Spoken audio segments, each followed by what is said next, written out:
Hi, everybody. There was a 17-year-old boy who had 11 brothers. And out of all of his brothers, he was his father's favorite. His father even made him a richly ornamented coat of many colors. And his brothers liked him even less because of this. Well, one day he had a dream and he shared it with his brothers, and they didn't appreciate it at all. Joseph dreamed that all his brothers' stalks of grain would bow down to his. He excitedly shared this dream with his brothers, and like I said before, they hated him. Then he had another dream that the sun, the moon, and 11 stars would bow down to him. These were his brothers and his parents. He shared this dream, and they hated him even more. And when the brothers found a chance to get rid of young Joseph, they tried to kill him. But finally they changed their minds when they saw some foreign merchants passing by on their way to Egypt. That's when the brothers decided to sell Joseph off to these merchants instead. They took his beautiful coat, put goat's blood all over it, and then gave it to their father and told him this was all they could find of poor Joseph. Horrible, right? By the way, this is not the full and complete story. To find it, you go to Genesis 37 and you read from there. You'll see the whole story. So I'll answer that question now. Yes, it does sound horrible, but fortunately, the story ends beautifully. The truth is, most people probably wouldn't describe life as easy because there's always some sort of challenge. Life is so full of change, transition, and learning. And learning lessons can often hurt. Why are lessons so hard sometimes? I don't know. For many reasons, I suppose. For me, it's very hard to learn what I can't imagine. If I can't wrap my brain around it, I have no prior knowledge or perception of it, then it may never sink in. Then there are other times when I'm just being impatient and too stubborn to face the facts. And that's when I have to repeat lessons over and over again until I'm ready to get them.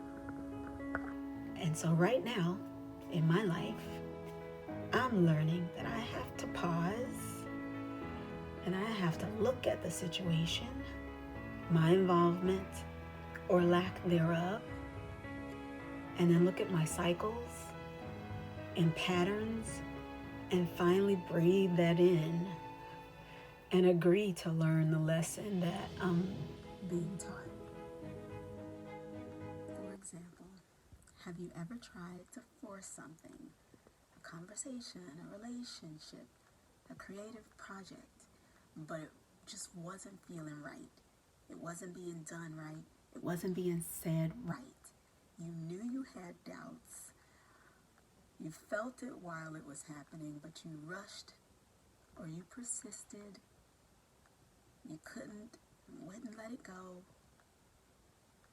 And then when it didn't turn out right, unsurprisingly, you had to talk yourself back from all the regrets. I have. It doesn't feel good. And it can make you feel like you really screwed up and messed up so bad or wasted so much time that there's no possibility of repair in the world. Then you might find yourself asking, what now, God? How can this be fixed now? Well, let's let Joseph encourage us. His story is screaming to me right now, Sarah, you can't know everything immediately. Have patience to learn. And you can't be your future self today. Give yourself time. How many great things can you think of that sprung up overnight into success? Not many, I'm sure. Imagine with me how Joseph must have felt when he was sold And then dragged off, only to be sold again in Egypt. he probably was asking himself, why did I even tell them? I knew they were haters. Like, why did I even Decide to mention it to them. I could have just waited. I could have just kept it to myself, or if only I had kept it to myself. Well, Joseph probably felt this way for a while, even after arriving in Egypt. And when he was thrown into prison for so long, he could have easily forgotten about his dreams and said, I guess those dreams will never happen. My brothers aren't even anywhere around. And he might have felt like his hands were tied because he was in prison and there was nothing he could do to help himself. Well, recently, I heard someone say that God's efficiency is not like ours. On the days that we feel nothing is happening and that we just aren't getting anything done, God still is. God's plan was still in effect, as Joseph soon discovered. He continued to honor God during that time of waiting. He didn't give in to the advances of the queen when she pressured him, and even though he may have thought nothing was going on, he was growing and learning the whole time. During this time, Joseph forgave his brothers, and God increased him from dreamer to dream interpreter. This got him released from prison when the king needed to have a troubling dream interpreted. Joseph was the one to do it, and it led him right into a new position as top official to the king, who was so appreciative and impressed that he put Joseph in charge of Egypt. And now Joseph was in a position To help many during the time of famine, and when his family had to come to Egypt to buy food. the person they had to deal with was Joseph. And guess what happened? They bowed before him, just like God said they would. And by this time, Joseph had forgiven them. He embraced them, and it was his pleasure to help them. What a beautiful ending after so much uncertainty. And I think this is a perfect time for all of us To remember, that God's efficiency is not our efficiency. You might not have done some things perfectly, but God knew that would happen.